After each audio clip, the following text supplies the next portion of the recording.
Quiero iniciar este relato con un rezo porque tengo mucho miedo. Al escribir esta historia no he parado de temblar. Las lágrimas se me escurren por las mejillas y es muy probable que ella me esté mirando. Aún con mucho miedo, ya no me importa morir. De hecho, muy en el fondo me encuentro deseando que ocurra. Justo ahora algo golpea la puerta de mi habitación. Yo sé que es ella jugando conmigo, disfrutando de verme sufrir porque claro, ella se puede aparecer donde sea. Inclusive, por ratos siento su respiración en mi nuca. Yo sé que ahora me observa, sabe lo que escribiré. Quizás quiera darse a conocer, quizás desea que la gente conozca el mal en su forma más aberrante. O tal vez, de nuevo juega conmigo. Y antes de enviar la historia, me hará sufrir una vez más. Mi nombre es Fermín, y siempre fui adicto a viajar de mochilero. Mis mejores amigos, Vanessa y Alberto, siempre me acompañaron en esas aventuras, y conocemos casi todo México en su totalidad. En esa ocasión fuimos a Cancún por tercera vez, pero más allá de sus paradisíacos sitios, estábamos en búsqueda de algo diferente. Eso se lo hice saber a nuestro guía de confianza, y él se había encargado de prepararnos algo exclusivo. Ninguno de los tres supimos de qué se trataba, y justo era la adrenalina que buscábamos. Gabriel, el guía, nos había recogido en el aeropuerto y nos dirigió hacia la selva. Luego de un largo camino en jeep en medio de una horrible carretera, al fin llegamos a una hacienda. El lugar se veía bastante antiguo y si bien era limpio, todas sus casas y edificaciones se miraban como si estuvieran en una época diferente. Gabriel no se detuvo hasta que llegamos casi al final del poblado, en un gran claro donde sobresalía un pequeño cerro como de 2 metros. Con una gran abertura cavernosa en el centro, y era allí el lugar de nuestra aventura. Ese día, conoceríamos unos cenotes poco explorados.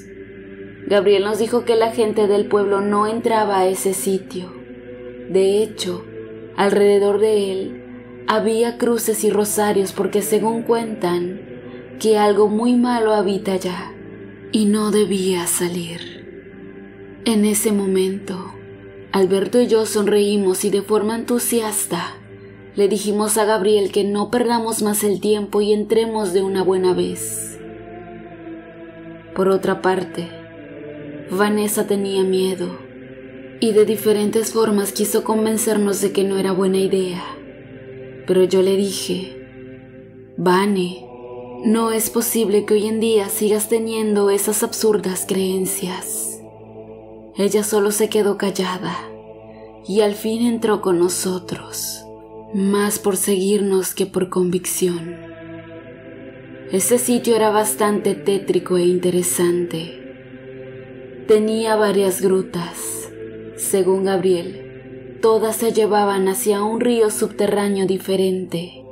El lugar era enorme y de difícil acceso, por lo que en más de una ocasión tuvimos que andar por grutas en las que con trabajo tuvimos cabida. Gabriel tendría pensado llevarnos hacia el más grande de todos los ríos, pero algo salió mal.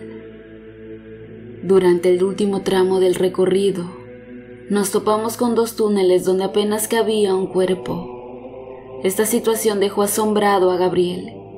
Él decía que eso era imposible. Conocía muy bien el sitio y estaba seguro de que en aquel tramo siempre ha habido solamente un túnel. Sin pensarlo 2 veces, Alberto preguntó cuál era el túnel desconocido y sin dudarlo fue hacia él, a pesar de que le dijimos que no lo hiciera por lo peligroso que era entrar a un lugar así. Pero todo fue en vano y ante el asombro de nosotros, él entró. Una vez adentro, comenzó a decirnos que bajáramos con él, que había encontrado algo muy raro, algo imposible de ser. Sorprendidos bajamos hacia donde él se encontraba. Una vez abajo, al alumbrar sentí un escalofrío que me invadió el cuerpo. Ese camino llevaba hacia una cueva. La cueva era enorme, pero lo extraño de todo es que dentro de ella había una capilla. ¿Cómo una capilla pudo haber sido construida en ese sitio? Nos encontrábamos aproximadamente 4 metros bajo la tierra, y la única manera de entrar era por estrechos túneles donde apenas cabía un cuerpo. Es por eso que por más que lo pensamos, no buscamos la forma de explicar cómo pudo haber sido construida en el fondo de esa gran cueva. Ese cabrón de Alberto entró en la cueva, pero no pasaron más de 5 minutos cuando escuchamos unos lamentos demoníacos venir de ella. Él salió a toda prisa y los 4, como pudimos, salimos disparados de ese lugar. A partir de ese momento, ya no queríamos saber nada de exploraciones extrañas. En ese mismo día tomamos un vuelo de regreso hacia Culiacán y no se habló más del tema. Después de una semana de lo ocurrido ya no supe de Alberto. Él dejó de contestar mensajes y llamadas tanto a mí como a Vanessa. Y es por eso por lo que un mes después fui a verlo hacia su casa. Estando allá, él me dejó pasar apresuradamente, como si algo o alguien lo vigilara. Su casa no era ni la sombra de lo que era la última vez que fui. El lugar estaba todo desordenado y sucio. La verdad me dio miedo. Sus paredes estaban llenas de dibujos. Eran como pequeños demonios y toda la casa estaba llena de inscripciones que la verdad no supe descifrar. Pero hubo algo que me hizo sentir un terror como jamás lo había sentido. Justo sobre la mesa tenía una figura de piedra al parecer antigua, con una forma demoníaca gastada, mal tallada. Yo pude reconocer esa figura a pesar de su aspecto diabólico. Esa figura era la Madre de Dios, o al menos esa era su silueta. ¿De dónde demonios sacaste esa cosa?, le pregunté. Él me dijo cabizbajo y con una voz triste que aquel día de la cueva, al momento de entrar a la capilla, su lámpara directamente alumbró a aquella figura, y pensando que podía tener mucho valor en el mercado negro, la había metido a su mochila. Ya después de ello, fue cuando se escucharon los lamentos y nos marchamos. Escuché atentamente lo que me dijo, pero yo no era creyente, y solo asentía todo lo que me decía. De repente, su tono de voz cambió, y me pidió llorando que se la cuidara, que él saldría por un tiempo de la ciudad y no confiaba en nadie más que en mí. Al principio me negué, pero ante su insistencia, llorando de rodillas me hizo acceder. Ese fue el peor error que he cometido en mi vida, y hasta ahora me lamento por haber aceptado. Pensando que Alberto había enloquecido, salí de su casa. Subí aquella figura al auto y me marché de aquel lugar, un tanto contento de saber que al menos Alberto se encontraba dentro de lo que cabe bien. Ese día en particular me encontraba muy cansado.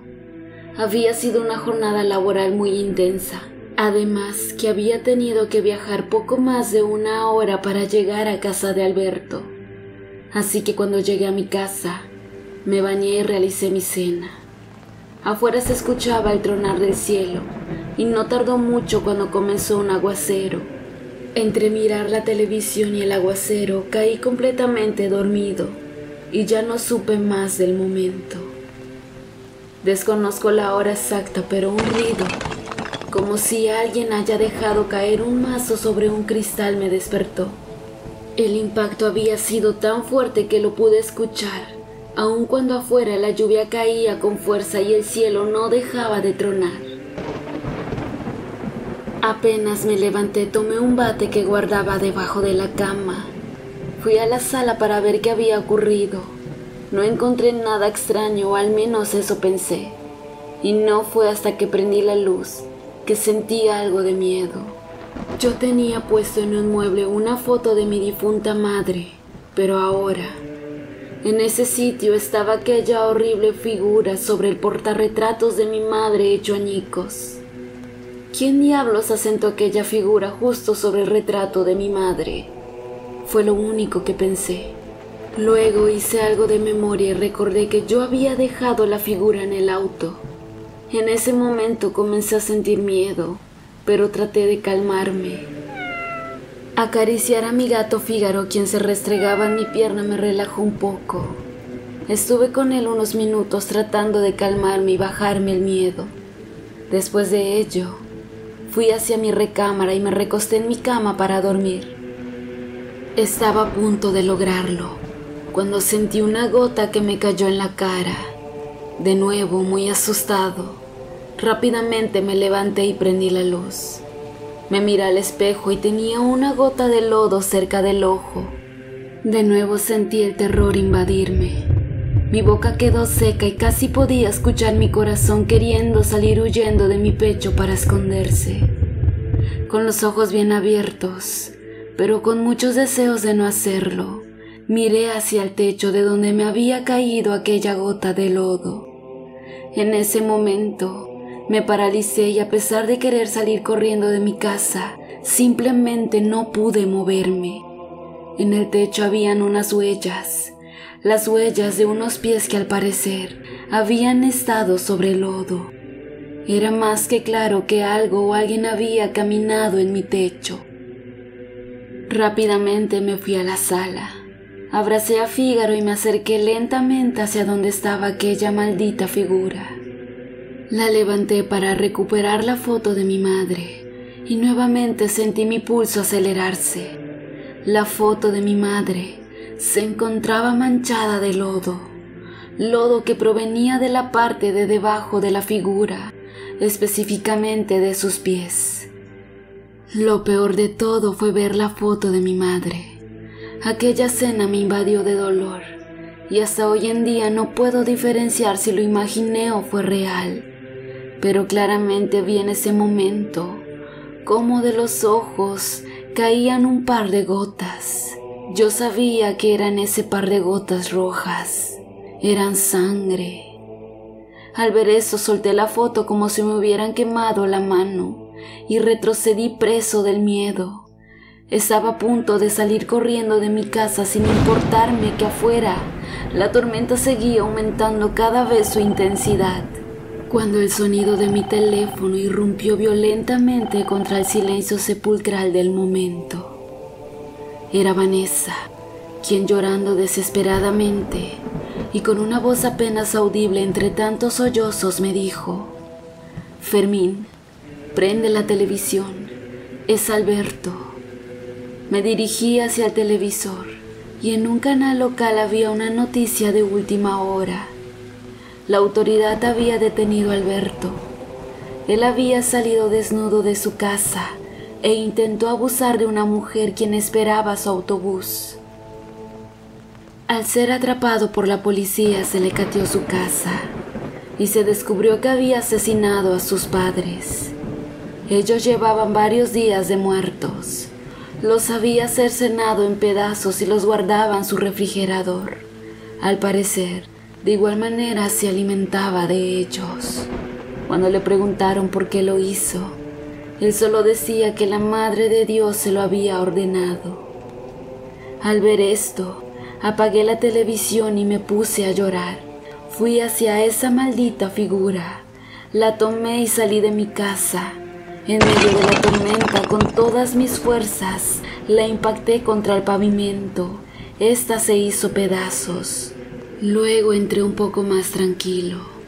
Me cambié y fui hacia un cofre donde tenía guardado las pertenencias de mi madre. Tomé un crucifijo que era de ella y sin ser creyente me lo puse. Me dirigí a mi cama y me puse a orar hasta quedarme dormido. A altas horas de la noche, los lamidos de Fígaro me despertaron. Sus lamidos eran tan insistentes como si algo tratara de decirme. A unos segundos de haberme despertado, El sonido de la licuadora vino de la cocina. Me dio un miedo terrible ir a ver ahora qué era lo que sucedía, pero tomé el crucifijo con fuerza y de nuevo me puse a orar. Intenté prender las luces, pero al parecer no había luz en toda la casa. Sin embargo, la licuadora sonó de nuevo. Era imposible no morir de miedo cuando, a sabiendas de que no hay luz en casa, escuchas en varias ocasiones el sonido de la licuadora. Prendí la linterna de mi celular y caminé hacia la cocina. En el trayecto hacia ella, una tercera vez la licuadora volvió a sonar. Cuando llegué, alumbré y miré algo dentro del vaso. Solo de recordarlo, siento cómo se acelera mi pulso y me dan ganas de arrancarme el cabello por la frustración y la impotencia. Adentro del vaso había un líquido rojo. Lo que sea que habían licuado ya se encontraba completamente líquido, pero hubo algo que me llamó seriamente la atención, y fue cuando estallé en llanto. Al lado de la licuadora se encontraba una cola gris esponjosa que entre sangre aparentaba haber sido arrancada violentamente del cuerpo. Fígaro era gris, pero Fígaro estaba en mi cama. En ese momento las luces de la casa se prendieron de nuevo al mismo tiempo, así como también todos los aparatos electrodomésticos. Fui corriendo hacia mi cama para ver a Fígaro, pero cuando llegué, encontré a una mujer acostada sobre ella, justamente donde se supone estaba Fígaro. La mujer vestía con unas ropas idénticas a la Virgen Madre de Dios, pero de color negro. Su cara era tan demoníaca, completamente llena de arrugas y de un color de piel tan pálido como el papel. Y su sonrisa, ¿cómo olvidar esa sonrisa diabólica que dejaba entrever unos dientes afilados que se encontraban manchados de sangre? Con una voz que me hizo pensar que era el mismo diablo en persona, me dijo: «Qué rico sabe tu gato», y después comenzó a reír. Para ese entonces yo no paraba de llorar y temblar. Sentía el mundo venirse sobre mí, y lo único que se me ocurrió es cerrar los ojos, presionar con fuerza el crucifijo y rezar. Ella, él o lo que fuera esa cosa comenzó a reír y me dijo: «Nadie te ayudará, él no vendrá. Desde hace más de 2000 años que él los ha abandonado». Yo no le hice caso y seguí rezando con los ojos cerrados, y aquel demonio comenzó a gritarme que lo mirara. De nueva cuenta no le hice caso, pero de repente sentí como unas frías manos me tomaron de los ojos y me los abrieron a la fuerza. Y fue así como obligadamente los abrí. Al hacerlo, aquel demonio se encontraba en la cama.